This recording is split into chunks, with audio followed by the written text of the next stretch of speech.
Pemirsa, selamat malam. Anda menyaksikan Prime Talk Tajam Mendalam bersama saya, Rory Asyari. Pemirsa, hati-hati terhadap modus pembobolan rekening bank dengan menggunakan SIM card telepon.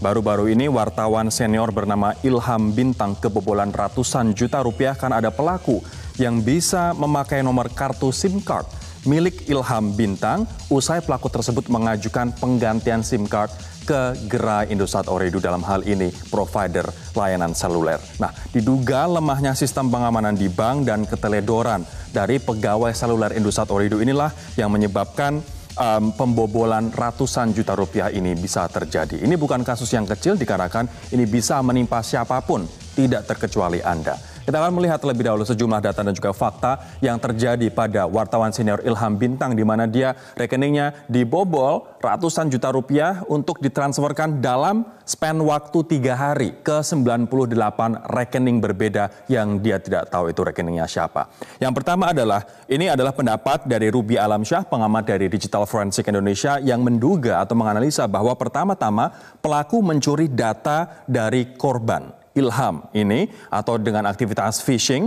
melalui telepon, WhatsApp, SMS maupun mengirim link tertentu yang apabila diklik data-data kita akan tersedot oleh si pelaku ini. Sehingga yang pertama adalah yang dilakukan oleh pelaku adalah memiliki atau mencuri data dari korban.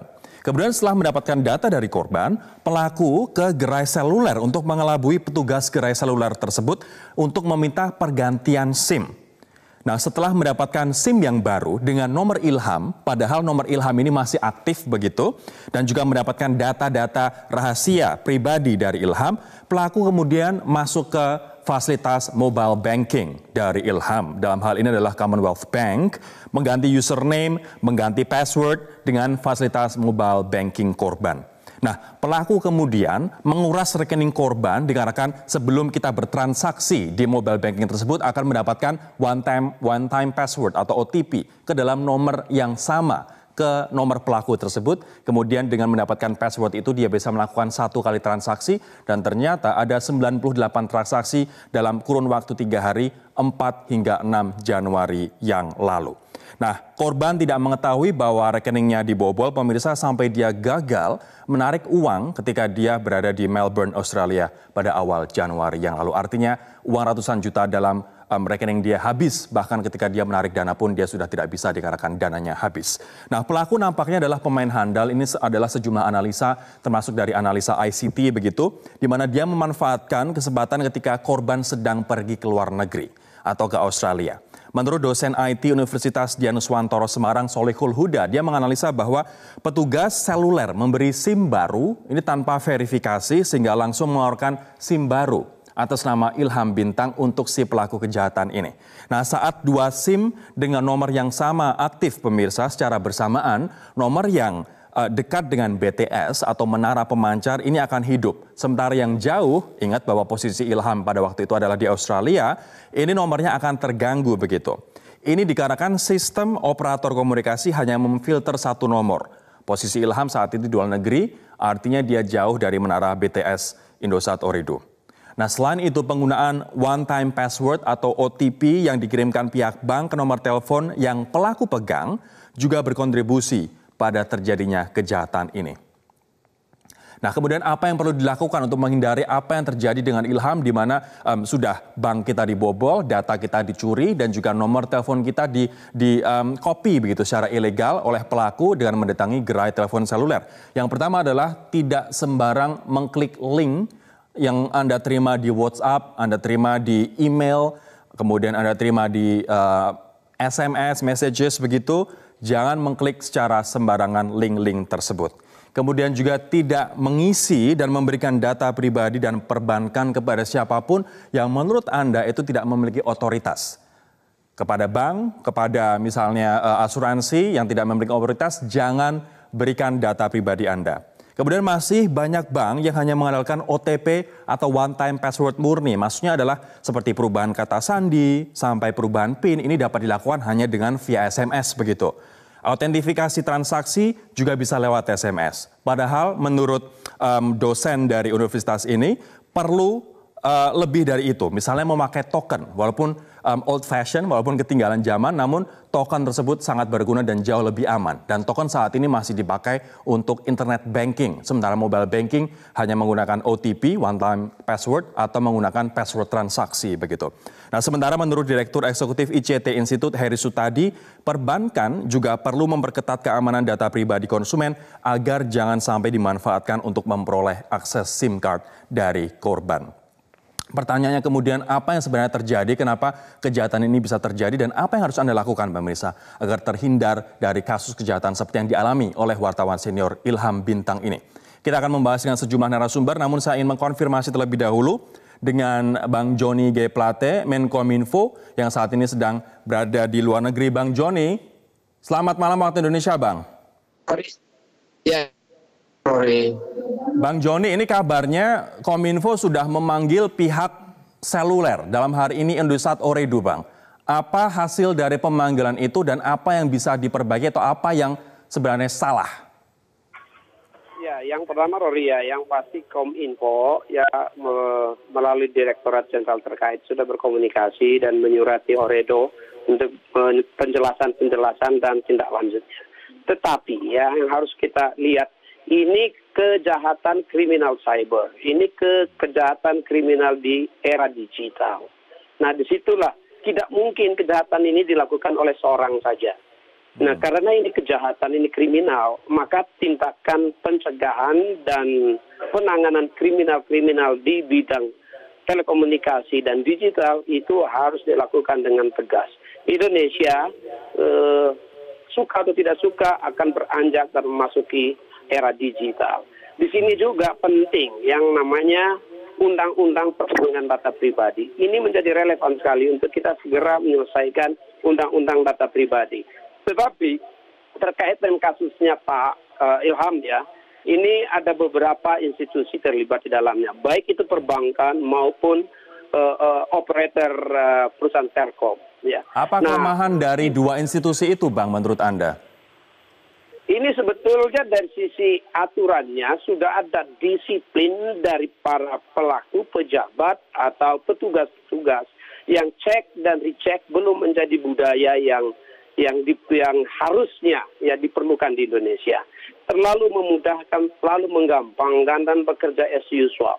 Nah, kita harus melihat bagaimana pada setiap kali apa saja termasuk pertukaran pergantian SIM card harus memastikan bahwa yang mengganti ini adalah pemilik sebenarnya. Demikian pula dari perbankan. Ya, tentu kita akan berbicara dengan OJK ya. Bagaimana manajemen data pemilik data di perbankan terkait dengan kerahasiaannya dan konsen-konsennya untuk digunakan. Tidak bisa asal digunakan. Seperti Saya ini. akan coba membahas satu persatu Bang Joni. Ini dari provider selulernya terlebih dahulu, yakni Indosat Ooredoo. Dikatakan Kominfo bahwa Indosat Ooredoo tidak menjalankan SOP. SOP apa yang tidak dijalankan sehingga SIM card bisa dibajak seperti ini, Bang? Ya gini, kalau detail teknis tentu kewenangan manajemennya itu ada di manajemennya Ooredoo ya. Tetapi detail teknisnya itu apa? Pada saat menerbitkan SIM card, apakah menerbitkan SIM card itu kepada pemilik SIM card lama?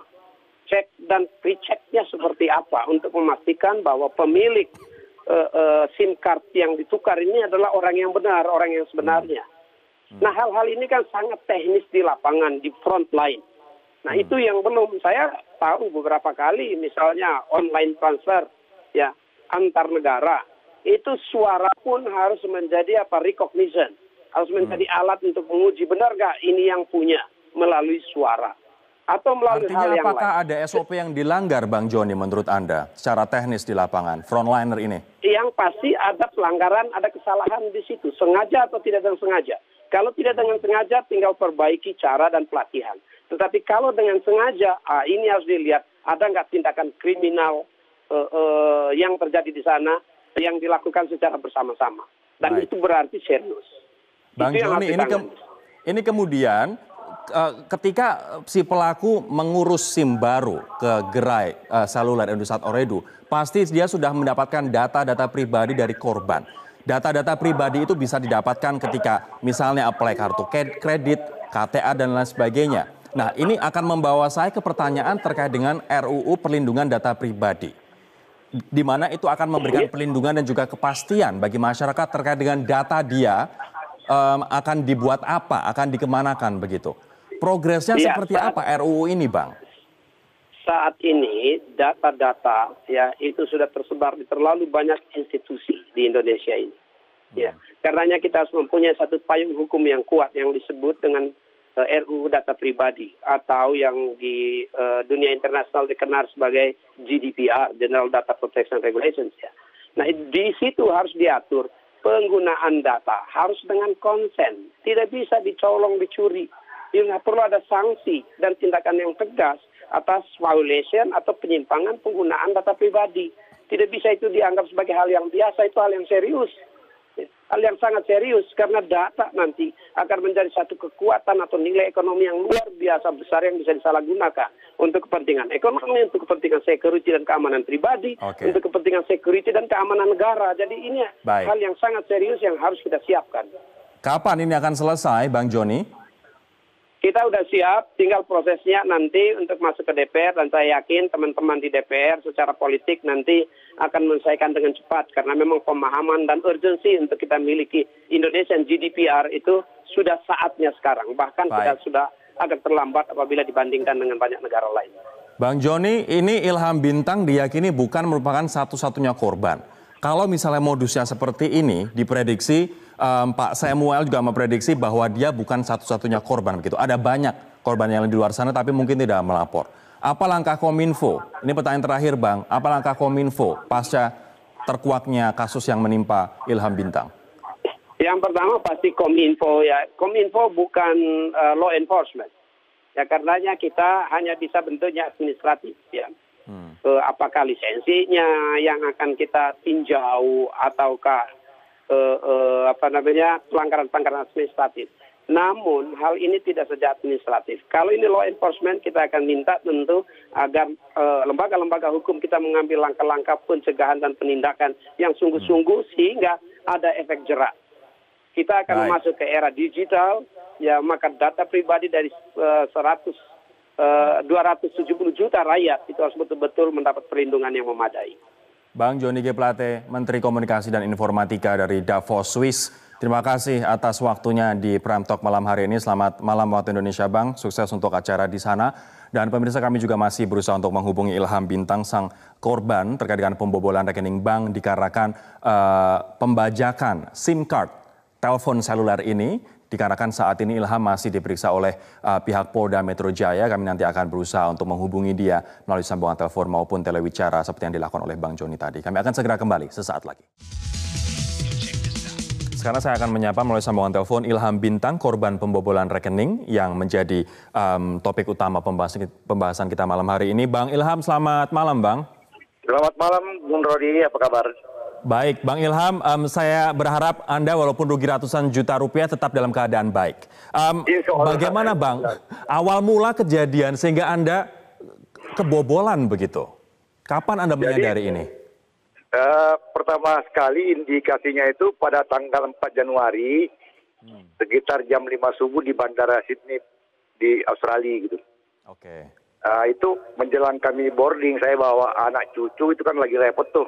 Loh, saya periksa handphone saya, kok ada SOS. Padahal 2 hari sebelum berangkat ke Australia, itu saya sudah mendaftar untuk paket roaming gitu, Mas, Pak Rori. Oke, berarti ada peringatan SOS di handphone Anda. SOS itu artinya tidak ada jaringan, ya kan? Tidak ada jaringan. Jaringan. Padahal sempat saya heran juga, padahal itu 2 hari sebelumnya saya sudah paket roaming, beli paket roaming untuk selama di Australia gitu. Baik, seharusnya kalau sudah beli paket roaming tidak masalah, itu bisa tetap ya, jalan berkali-kali begitu ya. Pengalaman saya seperti itu. Baik, kemudian Anda mencoba untuk bertransaksi, melakukan transaksi melalui apa, Bang? Internet banking kah pada waktu itu? Belum, saya sampai di Melbourne. Melbourne saya coba lagi. Apakah ini kena atau ada gangguan? Kan sering ada gangguan sesaat saja tuh hilang bagus gitu. Nah, setelah sampai jam 9 pagi di airportnya Melbourne itu, bandara Melbourne, saya periksa lagi masih SOS juga. Nah, karena saya butuh komunikasi, saya belum sadar apa yang terjadi. Saya pikir mungkin hanya gangguan teknis saja, gangguan sinyal segala macam gitu. Lalu saya beli kartu Optus, kartu lokal gitu, Australia. Ya. Kemudian karena itu hari Minggu saya baru ketemu anak yang sekolah di sana, kangen-kangenan. Lepas ini saya nggak begitu fokus lagi sama handphone. Baru besoknya lagi saya coba lagi malam-malam loh. Karena kalau internet banking itu meskipun tidak pakai SIM card, itu bisa diakses melalui WiFi gitu. Ya. Saya coba tetap aja yang keluar adalah salah PIN, salah password. Oh. Nah, saya kan ini orang tua, saya pikir apa saya yang kurang eja, sampai 11 kali tuh saya nomor satu hurufnya, angkanya tidak bisa juga masuk. Baik, artinya ketika Anda mencoba internet banking itu berkali-kali muncul salah password. Apa yang kemudian Anda lakukan, Bang? Selanjutnya. Besoknya tanggal 6 pagi-pagi itu saya buka lagi. Akhirnya jam 10 pagi saya ke kantornya Combank di Swanston Street di Melbourne. Kebetulan dekat tempat tinggal kami gitu. Saya coba dengan manual, dengan kartu ATM itu. Ya. Nah, pada waktu masukin kartu ATM, keluar di layar tidak ada saldo. Tidak ada saldo, artinya dikuras habis uang di situ. Iya, dikuras habis. Saya ambil angka terkecil saja pun $20, itu setara dengan 200.000, tidak bisa keluar. Baik, artinya ini berawal dari SIM card Anda yang tidak bisa jalan, kemudian Anda internet banking tidak bisa juga karena dikatakan salah password. Ketika Anda pakai manual ke kartu ATM dengan mesin ATM pun juga uangnya habis di situ. Apa kemudian yang Anda lakukan, Bang? Melapor ke Commonwealth Bank yang tempat Anda berada atau seperti apa? Saya langsung foto di layar itu, saya kirim ke agen saya di sini, namanya Bini itu, agennya dari Combank. Saya tanya ada apa yang terjadi dengan kartu saya. Waduh Pak, saya belum bisa periksa sekarang Pak, ini pagi jam 6 Jakarta. Saya baru ke kantor jam 8. Artinya Bung Rory, saya harus menunggu 2 jam ya. Oke. Harus 2 jam. Baik. Bang, tapi begini, saya terpikir saya kenapa dia tidak sebagai agen itu, mestinya kan dia ada call center-nya 24 jam, mestinya kan dia bisa akses masuk misalnya gitu. Baik. Bang Ilham, tapi yang kemudian menjadi pertanyaan, kenapa si pelaku bisa kemudian mengganti SIM Anda dengan SIM yang baru, nomor yang sama di gerai seluler? Ini pasti kan data-data Anda berhasil dicuri. Iya. Kemudian dia bisa mengganti username dan juga bisa mengganti password di mobile banking ataupun internet banking Anda. Bang Ilham merasa tidak memberikan data-data pribadi ke pihak-pihak yang mencurigakan beberapa waktu terakhir atau mengklik link yang tidak pasti sumbernya? Itu begini, itu tidak ada Mas. Itu kan tadi ada pengamat mengatakan menerima SMS, tidak ada. Yang ada sama saya kasusnya beda ini. Orang memang datang meminta kartu. Jadi bukan saya nggak bisa mengatakan bahwa yang terjadi sekarang kan kalau kita perhatikan dari berita-berita itu orangnya nggak muncul. Dia pakai virtual atau hacker yang menggunakan ini. Jadi kan physically kelihatan orang yang mengambil kartu itu, Mas. Baik. Di CCTV. Di CCTV itu. Jadi memang fisiknya ada, sehingga dengan mudah kita mengidentifikasi bahwa ini pencurian dilakukan dengan fasilitasi oleh outletnya itu, gerai Indosat itu gitu.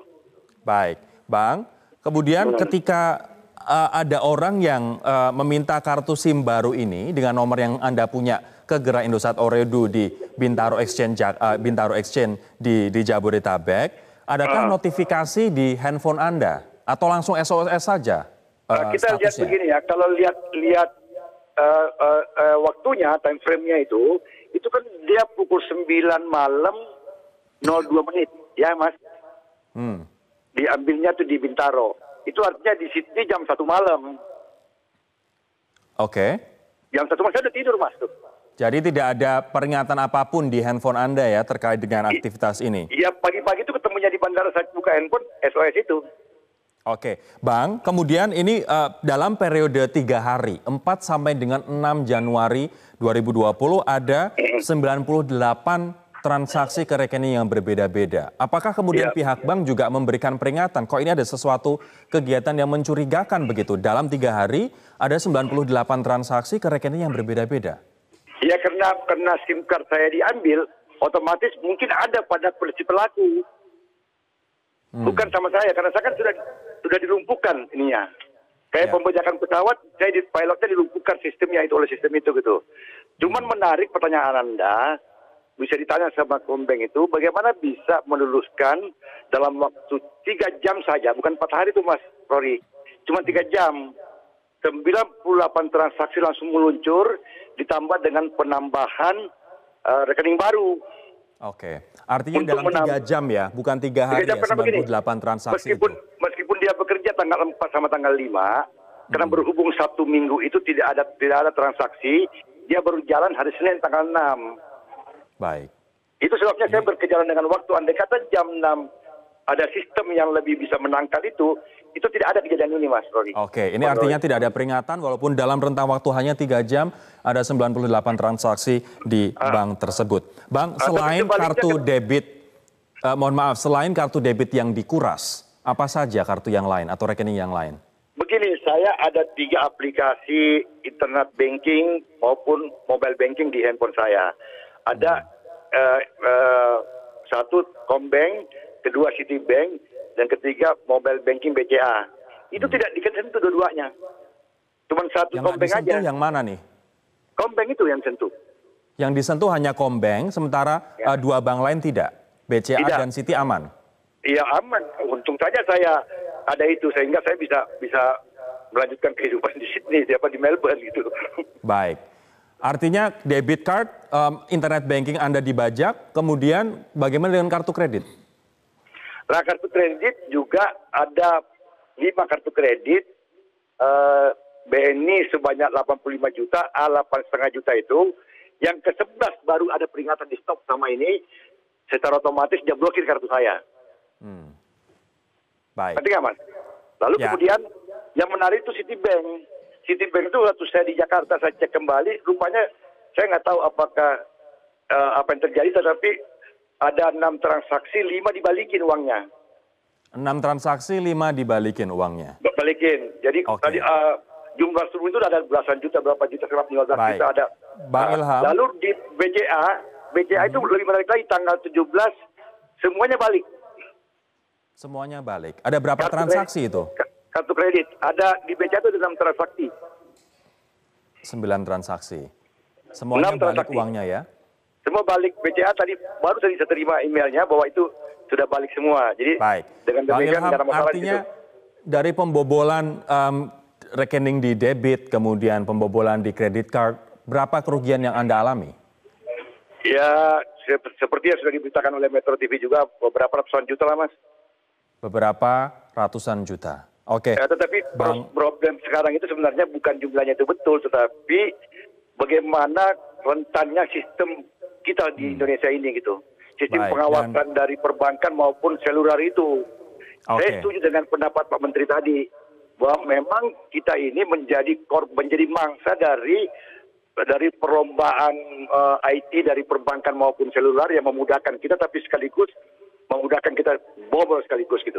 Baik. Terima kasih Bang Ilham atas informasi yang Anda bagikan kepada kami, dan kami yakin ini juga bukan merupakan satu-satunya kasus. Banyak pasti juga orang di luar sana yang mengalami kasus yang serupa, namun semoga si pelaku atau pembobol ini segera ditangkap oleh polisi dan mendapatkan ganjaran yang setimpal dari hukum. Terima kasih Bang Ilham atas waktunya di Prime Talk. Selamat malam Bang. Pemirsa, kami harus jeda terlebih dahulu, nanti kami akan berbincang dengan Bang Heru Sutadi, Direktur Eksekutif ICT Institute, terkait dengan fenomena phishing, kemudian pembajakan SIM card, hingga akhirnya pembobolan rekening di bank. Dan juga nanti kami juga akan berbincang dengan Elsa Syarif, kuasa hukum dari Ilham Bintang, dan juga Fernando Setu, PLT Kabir Humas Kemenkominfo, sesaat lagi. Saya akan ke Pak Heru terlebih dahulu. Pak Heru, apa sebenarnya yang membuat kasus ini bisa terjadi? Celahnya di mana? Jadi yang pertama kita prihatin juga apa yang terjadi pada wartawan senior kita Pak Ilham Bintang gitu ya. Dan memang ini juga merupakan saat yang tepat juga untuk kita melihat keamanan data di era cyber seperti sekarang ini. Kalau kita lihat memang ini ada 2 peristiwa yang mungkin terpisah, tapi kemudian dia di ujungnya itu saling terkait gitu. Yang pertama itu adalah bagaimana si pelaku itu bisa mencuri semua data korban. Artinya bahwa semua data Pak Ilham Bintang ini memang sudah ditarget sudah lama gitu. Jadi KTP-nya juga dia sudah tahu, mungkin perbankannya mana, terutama tadi yang Kombank mungkin. Kalau yang lain dia mungkin bisa jadi nggak tahu. Tapi kalau Kombank dari penjelasannya itu memang sudah ditelusuri lebih jauh lah gitu. Karena kalau kita lihat dalam beberapa uji coba yang saya lakukan gitu ya. Jadi nggak serta-merta orang bisa melakukan login ketika menggunakan SIM card milik orang lain gitu ya. Karena dia akan melaporkan seolah-olah bahwa SIM cardnya hilang atau passwordnya lupa atau username-nya lupa, sehingga pihak perbankan dalam aplikasi yang saya coba itu ada beberapa data yang diminta. Yang pertama itu nomor kartu. Jadi nomor kartu itu harus dimasukkan. Kemudian juga expirednya kapan. Dan juga yang menariknya tanggal lahir gitu ya. Artinya kan selain data perbankan ada juga data KTP atau KK yang diminta. Nah, kemudian ketika kita masukkan data itu dengan benar, memang pihak perbankan melalui aplikasi meminta OTP gitu ya. Betul, one time password. Artinya apa? Bahwa si pelaku ini juga harus memiliki nih si nomor ponsel, HP SIM card dari si korban gitu ya. Agar semua informasi itu bisa diterima. Karena banyak perbankan itu tiap transaksi mereka mengirimkan password yang berbeda. Betul. Nah, sehingga juga kalau ada nomornya mereka kuasai, ya transaksi itu bisa dilakukan. Ini satu dari sisi perbankannya dan juga dari sisi datanya. Kemudian kalau dari sisi selulernya, teleponnya. Nah, dari sisi seluler artinya bahwa orang bisa mendapatkan SIM card yang bukan haknya gitu ya. Nah, ini perlu ditelusuri. Yang pertama itu tentu SOP-nya seperti apa sih gitu ya. Memang kalau SOP yang saya coba di beberapa gerai itu kan misalnya kita, kalaupun bukan kita sendiri dimintakan surat kuasa. Betul. KTP diminta diperlihatkan, ada fotokopinya segala macam. Walaupun kemudian menunggu 1 jam untuk aktivasi gitu. Tapi paling tidak sebenarnya proses SOP ini harus dijalankan gitu ya. Nah, ini memang kalau saya nggak tahu persis bagaimana peristiwa ini terjadi, tapi itu harus dielaborasi gitu. Apakah memang ini ada pelanggaran SOP pelanggaran karena masalah SDM atau masalah memang ini menjadi juga bagian dari perencanaan yang sudah matang dari pelaku. Gitu. Saya akan tanyakan sekarang ke Bang Fernandus. Bang Fernandus, Kominfo sudah memanggil pihak Indosat Ooredoo dan dinyatakan melanggar SOP. SOP seperti apa yang dilanggar? Jadi hari Senin kemarin Dirjen Aptika sekaligus Wakil Ketua BRT sudah memanggil Indosat Ooredoo untuk menjelaskan apa yang terjadi pada peristiwa penggantian SIM card secara melawan hukum dalam peristiwa yang melibatkan atau menjadikan korban Pak Ilham Bintang. Dalam penjelasan dari Indosat sudah kelihatan alur-alurnya itu sepertinya sudah dijalankan. Artinya ada permintaan ke KTP asli itu dilakukan. Si pelaku nunjukin KTP asli. Artinya celah yang kedua tadi selain Pak Irus menunjukkan bahwa ada celah di perbankan, ada celah di situ pemalsuan ID card-nya. Berarti si pelaku memasukkan KTP Ilham Bintang dan kemudian itu artinya SOP itu dijalankan di situ dalam aspek itu. Kemudian secara SOP juga bahwa ada pertanyaan-pertanyaan terkait dengan ibu kandung dan kemudian misalnya tanggal lahir dan seterusnya atau melakukan pembayaran kapan terakhir, menelpon yang biasa ditelepon terakhir itu terkesan semuanya itu dilakukan dengan sudah sesuai dengan SOP, artinya dalam penjelasan itu. Tapi tentu saja nanti pada waktunya ini kan sudah di ranah penyidikan di Polda Metro sudah dilaporkan proses pembuktian apa yang terjadi pada penggantian SIM card secara melawan hukum ini, apa yang terjadi di sana itu tentu penyidik akan melakukan itu semua. Artinya melanggar SOP-nya di mana kalau sebenarnya itu sudah dilakukan, misalnya menunjukkan KTP walaupun KTP-nya itu palsu. Ini artinya kan berarti kejahatan sudah direncanakan dan ditarget ke Ilham Bintang. Jadi memang untuk menjawab apakah melanggar SOP itu bukan, itu belum bisa dijawab per hari ini. Artinya penjelasan dari pemaparan yang disampaikan pihak Indosat kepada BRT Kementerian Kominfo itu tahapan-tahapan itu dilakukan dengan baik. Untuk diketahui pula bahwa seluruh operator telekomunikasi kita dalam menjalankan proses penggantian SIM card itu juga sudah menjalankan namanya ISO 27001 sistem keamanan informasi. Itu semua pun sudah diterapkan. Artinya kita tahu bahwa pelaku kejahatan ini sudah tahu celah-celah mana yang memang mereka akan tempuh sehingga kemudian proses itu mereka akalin sehingga target dalam hal ini kartu pun dalam penguasaan dia. Oke, dengan pelaku datang ke gerai jam 9 malam lebih. Tutup jam 10 itu gerai, sehingga ada kesan buru-buru mau tutup. Apakah ini membuat yang ada di front line itu kemudian mempercepat waktu proses yang misalnya biasanya 1 jam menjadi lebih singkat, sehingga akhirnya di situ ada ketidaktelitian atau keterburu-buruan Apakah ada mungkin impact-nya? itu dugaan. Itu artinya dalam amatan kita di video yang ditampilkan itu memang terkesan memang tidak sampai 1 jam. Baik. Ini mungkin proses itu yang mungkin miss-nya di situ. Tapi ini pun masih dalam proses dugaan karena akan dipastikan lebih lanjut di penyidikan di Polda Metro. Nanti kita lanjutkan lagi teman-teman. Saya harus jeda terlebih dahulu. Kami akan segera kembali pemirsa dengan perbincangan lebih dalam terkait dengan topik ini sesaat lagi. Ketika kita melakukan transaksi mobile banking, biasanya kita mendapatkan OTP atau one time password dari bank, kemudian kita masukkan OTP tersebut untuk bertransaksi di mobile banking tersebut. Apakah one time password, OTP ini aman, Mas Heru? Jadi pertama itu memang kan sekarang era digital. Kalau dulu kan kita pakai token lebih orang ribet gitu ya. Dengan OTP sebenarnya lebih mudah gitu. Tapi memang dengan kasus ini juga orang meragukan lagi OTP-nya ketika ada penguasaan ponsel atau nomor kita ke orang lain itu bisa langsung digunakan gitu ya. Masih mending kalau ini adalah perbankan online atau online banking. Tapi kalau misalnya mobile payment yang sekarang rame gitu, e-wallet segala macam, ketika dikirimkan OTP dan nomor itu dikuasai oleh pihak lain, semua bisa terkuras lebih cepat. Apakah kita perlu kembali ke era token? Ya memang ini jadi pertanyaan juga. Betapapun ya kalau menurut saya sih ada perlu double confirmation. Jadi ada pertanyaan-pertanyaan yang memang perlu dilakukan lagi.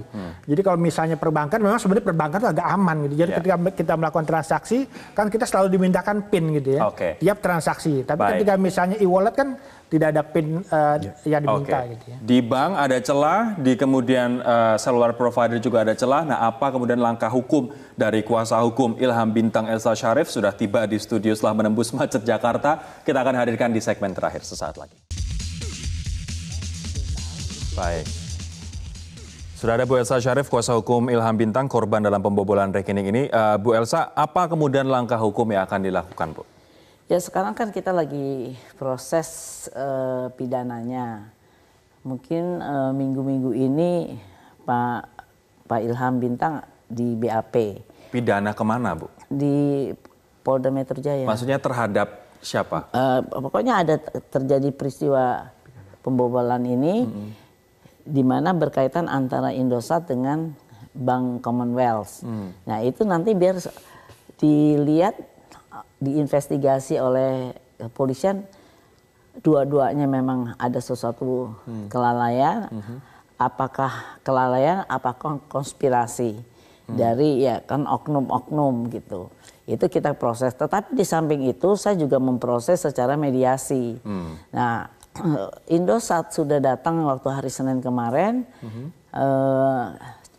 Responnya cukup membuat comfortable klien saya yang korban ya, melegakan. Mereka bilang iya memang ada kelalaian. Kita juga udah punya videonya. Oke, kelalaiannya di mana kalau menurut Indosat? Jadi SOP-nya nggak terlalu ketat dijaga. Jadi pertama dia kan menggantikan SIM, SIM card-nya itu, dan tidak dilihat kebenaran dari orangnya dengan KTP-nya. Ternyata yang eKTP ini juga masih bisa dipalsukan. Itu kalau untuk ke provider dari kalau untuk ke banknya. Nah, ke bank ini setiap orang kalau ada permasalahan, misalnya kita punya kartu hilang atau apa, kita nomor satu nggak pernah pikir ini ada kaitan dengan seluler, nggak, selalu langsung ke bank. Kita proteksinya ke bank. Disinilah kalau saya dengar cerita dari Pak Ilham, dari awal begitu dia ganti SIM card-nya Australia tetap terblok segala, nggak bisa.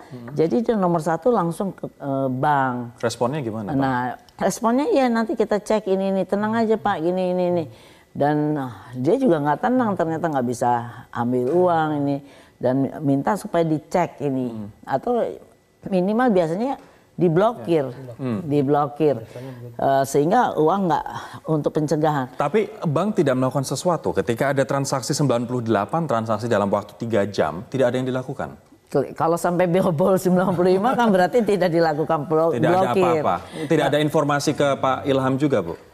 Bilangnya lagi diselidiki, suruh tenang-tenang melulu, itu persoalannya. Dan ternyata Pak Ilham ini nggak bisa tenang. Kenapa? Kalau permintaan blokir langsung blokir. Harusnya permintaan blokir, tapi nggak bisa tenang.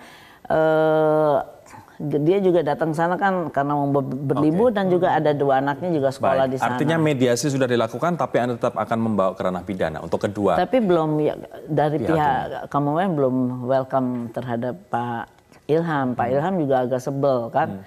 Tapi tadi saya sudah ketemu, terus terang sudah ketemu dengan Ibu Dewi sama Pak Tommy dari pihak Commonwealth. Saya jelasin, kan dia korban.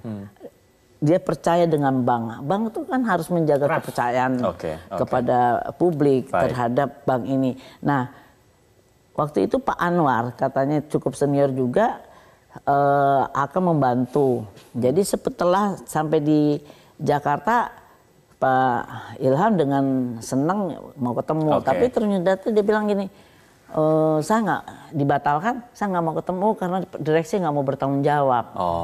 Artinya tetap ada ganjalan di hati terhadap pihak bank, namun pihak Indosat sudah lebih happy, sudah lebih lega begitu. Tapi pidana tetap jalan untuk keduanya. Jalan, soalnya begini, ini bukan masalah pribadinya Pak Ilham, tetapi persoalannya waktu dia posting di Facebook, begitu banyak korban sehingga ada niat dari Pak Ilham untuk memperbaiki inilah. Artinya supaya ketika dia posting di Facebook, kerugian. Banyak korban yang menceritakan hal yang sama, Bu. Iya, Oke. Terima kasih Bu Elsa sudah menembus macet. Terakhir untuk Bang Fernandus, apa yang akan dilakukan Kominfo untuk menyeragamkan SOP? Karena tadi ada pelanggaran SOP di pihak seluler untuk seluler di Indonesia, terutama untuk penggantian SIM card. Singkat saja, Pak. Betul sekali, BRT Kementerian Kominfo sudah meminta para operator untuk memastikan lagi SOP-nya berjalan. Kami akan melihat detil per detilnya, rangkaian tahapan dalam proses penggantian SIM card tadi. Apa yang lewat, apa yang perlu ditambah,